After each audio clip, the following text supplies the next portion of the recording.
Hello বন্ধুরা, শুভ সকাল। আজ শুরু করছি আবার একটা নতুন ব্লগ। আজকে রবিবার, একটু দেরি করে উঠি, কিন্তু আজকে তাড়াতাড়ি উঠতে হলো। কেন? সকালে পড়ানো আছে, কালকে যেতে পারিনি, একটু মার্কেটিংয়ে গিয়েছিলাম। তো তাড়াতাড়ি রেডি হয়ে রীতিমতো পড়াতেও চলে গেলাম। তাড়াতাড়ি পড়িয়ে বাড়ি ফিরলাম। আজ বাড়িতে হয়েছিল দুপুরে বিরিয়ানি। তো সুন্দরভাবে, আজ রবিবার দিন, তো কাকিমারা বিরিয়ানি বানিয়েছিল। তো সুন্দর পেট পুরে বিরিয়ানি খেলাম। বিরিয়ানি খেয়ে বেরিয়ে পড়লাম। আর সেরকম খুব একটা ভিডিও করা হয়নি। বাজার টাজার অনেক জায়গাতেই গিয়েছিলাম।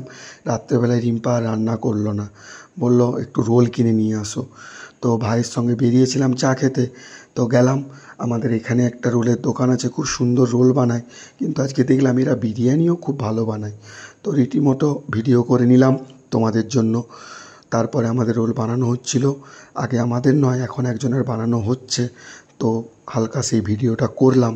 দেখো, এটা ঠিক হায়দ্রাবাদির অপোজিটেই এই দোকানটা। খুব সুন্দর দোকান, খুব ছোট্ট দোকান, কিন্তু খুব পরিষ্কার পরিচ্ছন্নভাবে এরা বিরিয়ানি সার্ভ করছে, মানুষকে দিচ্ছে। এবং এই যে কাকুটি যে বিরিয়ানি দিচ্ছে, এর ব্যবহারও খুব ভালো। এর দোকানটা ঠিক হায়দ্রাবাদি, তার অপোজিট এই বিরিয়ানির দোকানটা। তো ছোট দোকান, হায়দ্রাবাদির মতো মেদিনীপুরে তো বড় দোকান নয়, কিন্তু খুব ভালো দোকান। তো সেখান থেকে ভাইয়ের জন্য ভাই বিরিয়ানি নিল। তো আমরা আমাদের জন্য হালকা রোল নিলাম। তো এখন আমাদের রোলগুলো বানানো হচ্ছে। রাত অনেক হয়ে গিয়েছে, ভিডিও তো সেরকম করিনি। তো প্রথম যেহেতু, তো একটু রোলের ভিডিও করলাম কাকুর অনুমতি নিয়ে। কাকু রোলটা বানালেন। রোলগুলোও কিন্তু খুব ভালো বানালেন। ডিমগুলো এখানে বেশ বড় বড়।